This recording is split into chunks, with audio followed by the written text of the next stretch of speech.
Assalamualaikum warahmatullahi wabarakatuh. Apa kabar teman-teman semua? Halo. Saya selalu berharap kali ini selalu sehat, diberikan banyak rezeki dan juga kesempatan supaya memiliki kesempatan melamar pekerjaan di PT IWIP nanti. Hari ini lagi hujan, jadi saya membuat konten di samping jalan saja. Karena di tempat biasa itu sudah basah semua di sana. Terkait pertanyaan yang sudah dipertanyakan kepada saya kemarin di WhatsApp, dia bertanya, "Pak, di PT IWIP itu masih membutuhkan GW atau tidak? Dan kenapa saat kita melamar pekerjaan, kita ambil nomor antrian itu cukup lama, Pak. Bahkan 1 bulan baru bisa pemasukan berkas lamaran kita."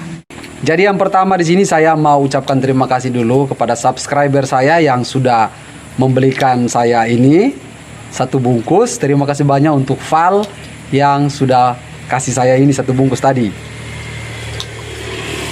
Terkait hal tersebut, mengambil nomor antrian contohnya di tanggal 5, nanti pemasukan berkas kembali di 1 bulan berikut di tanggal 5. Sistemnya itu diterapkan juga seperti dulu.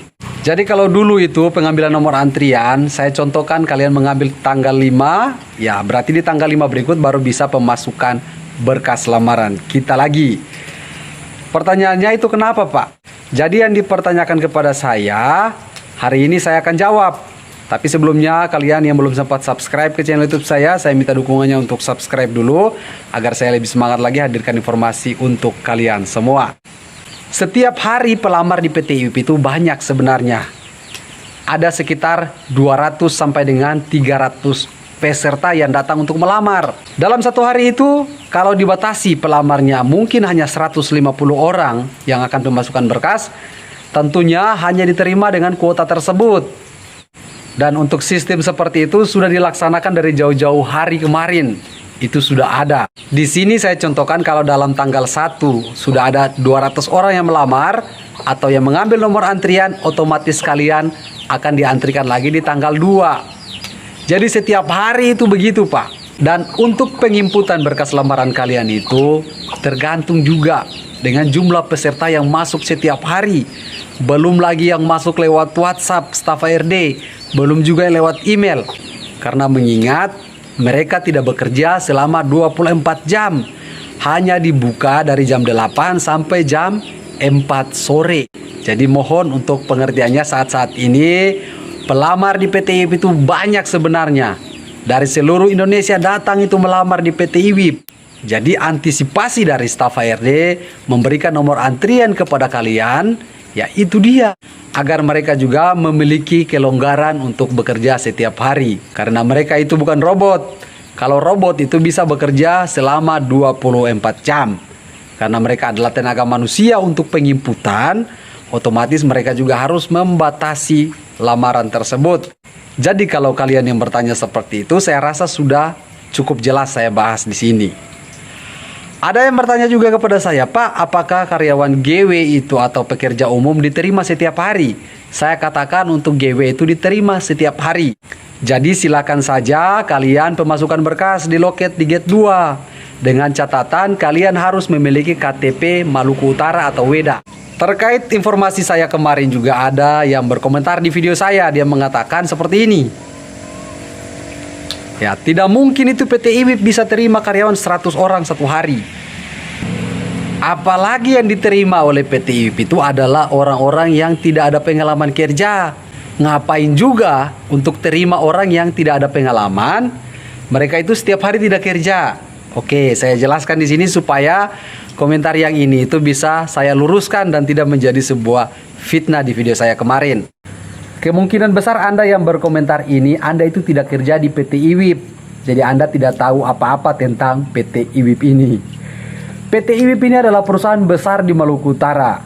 Itu dia bergerak di bidang pengelolaan biji nikel. Dia membutuhkan banyak memang operator skill. Dia juga membutuhkan operator training untuk persiapan nanti. Bisa dikontrak di PT IWIP.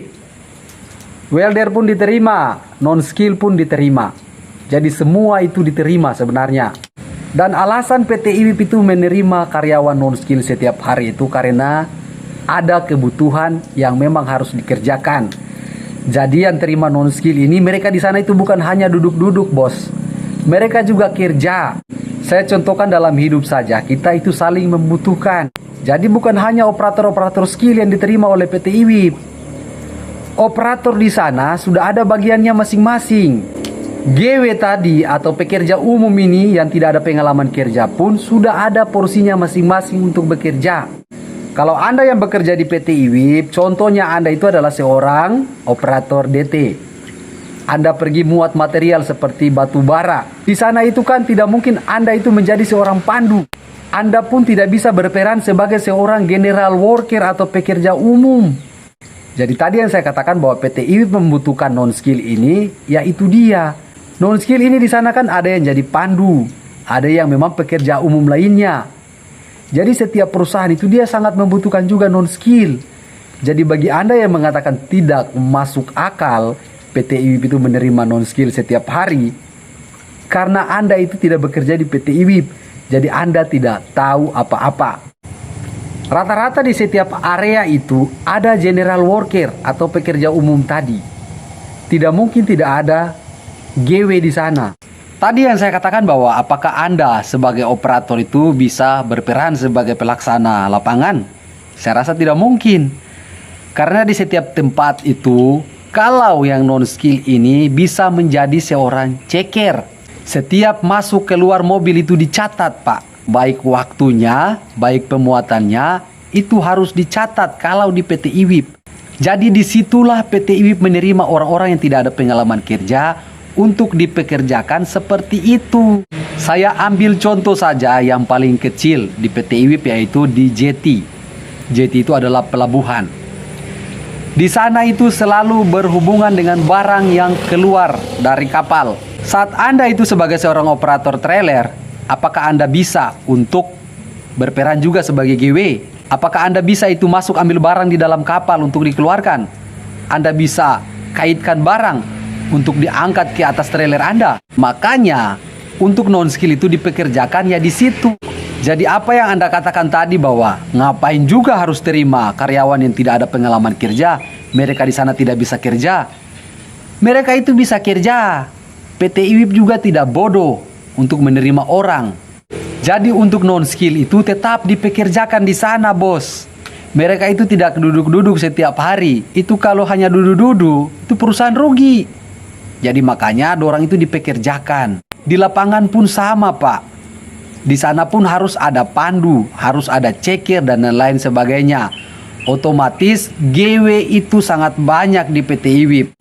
Jadi semua pekerjaan di PT IWIB itu sudah ada porsinya masing-masing. Dari GW pun sudah ada porsi kerjanya, operator sudah ada porsi kerjanya. Jadi saya rasa yang Anda berkomentar tadi seperti ini, Anda itu tidak bekerja di PT IWIB. Jadi Anda tidak tahu peran penting sebagai seorang general worker. Pada intinya juga di PT IWIB ini tidak semua itu operator yang kerja. Kalau semua operator yang kerja, siapa lagi yang akan menjadi general workernya? Apakah operator itu bisa berperan sebagai general worker lagi? Operator tetap operator, general worker tetap general worker. Dan di setiap area itu sudah ada pekerjaannya masing-masing. Tidak bisa ada yang merangkap. Dan general worker itu memang diterima setiap hari di PT IWIB. Jadi kalau kalian yang mau melamar pekerjaan sebagai general worker, silakan saja. Dan untuk kalian semua yang belum sempat subscribe ke channel YouTube saya minta dukungannya untuk subscribe agar saya lebih semangat lagi hadirkan informasi untuk kalian semua. Sampai ketemu di video saya selanjutnya. Salam dan sampai jumpa. Bye-bye.